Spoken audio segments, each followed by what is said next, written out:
There's a strange, quiet time that exists only once a year. It's the space after Christmas, but before New Year, and in the 1960s. Those days felt different, slower, softer, almost like the world itself was holding its breath. If you lived through it, you'll remember exactly what that time felt like, even if you've never really found the words for it. Tonight, we're going back there. In the 1960s, the days between Christmas and New Year didn't feel like real days. Work slowed down or stopped completely. Schools were closed. Shops shut early or didn't open at all. There were no appointments to keep, no urgent plans, no sense that time was chasing you. You didn't ask what day it was. You just knew it was still Christmas. By the morning of December 26th, the house felt different. The excitement of Christmas Day had faded, but nothing had been put away. Wrapping paper still sat in corners. Empty boxes leaned against the walls. New toys rested on the floor exactly where they'd been dropped the night before. The Christmas tree still stood proudly in the living room, its lights glowing softly, even if a few needles had begun to fall. No one felt in a hurry to clean up. There was comfort in the mess, like proof that something special had just happened. Mornings came late. You woke without an alarm. Pale winter light filtered through half-closed curtains. The house was quiet, but not empty. Someone was already in the kitchen, moving slowly, making tea or coffee. A kettle whistled. Cups clinked. No one asked the time. There was nowhere you needed to be. Breakfast wasn't rushed. Toast burned slightly because someone forgot about it. Plates stayed on the table longer than usual. Conversations wandered, then stopped altogether. Silence wasn't uncomfortable. It was peaceful. Afternoons seemed to stretch endlessly. Darkness came early, but there was no need to fill the hours. The radio played quietly in the background. Sometimes music, sometimes voices you have listened to.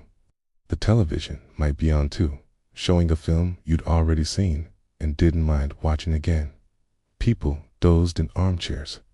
Children lay on the floor with new toys, still figuring them out. Adults leafed through newspapers that were already days old. Nobody checked the clock. Outside, the world felt hushed. Streets were quieter than usual. Traffic was light. Many shops were dark, their windows still decorated but unlit. Even cities seemed to slow down. Snow had fallen. It stayed untouched longer. Its footprints lasted 4 days.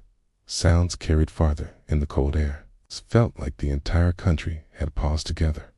These were the days when Christmas gifts truly became part of everyday life. Not the excitement of opening them, but the slow familiarity. Bikes were ridden again and again until the cold drove you back inside. Board games were played without keeping score. Dolls and toy soldiers gathered stories. New clothes stopped feeling stiff and became comfortable. You weren't chasing excitement anymore, okay? You were living with it. Meals were simple. Leftovers seemed endless. Cold turkey sandwiches, bubble and squeak. Slices of Christmas pudding, fried in butter. Plates balanced on knees. People ate when they felt hungry, not when the clock said it was time. No one dressed up. The food wasn't fancy, but it tasted right. Television didn't demand attention in the 1960s. It filled the room quietly. A black and white film, a holiday special, repeated one more time. Sometimes the test card late at night. People talked over it, got up and left the room, came back again. Families watched together, or not at all. The screen was part of the room, not the center of it.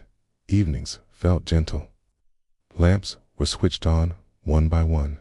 Fires burned low but steady.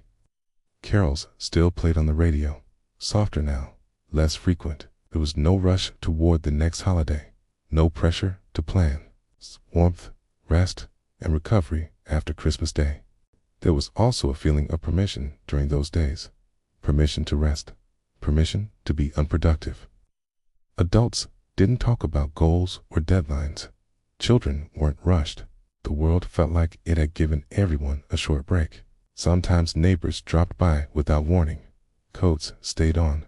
Tea was poured automatically. Biscuits came out of tins already half empty. People stayed longer than they meant to. No one checked a watch. As night settled in, the house became quieter. Floorboards creaked. Pipes knocked. Wind moved around the edges of the building.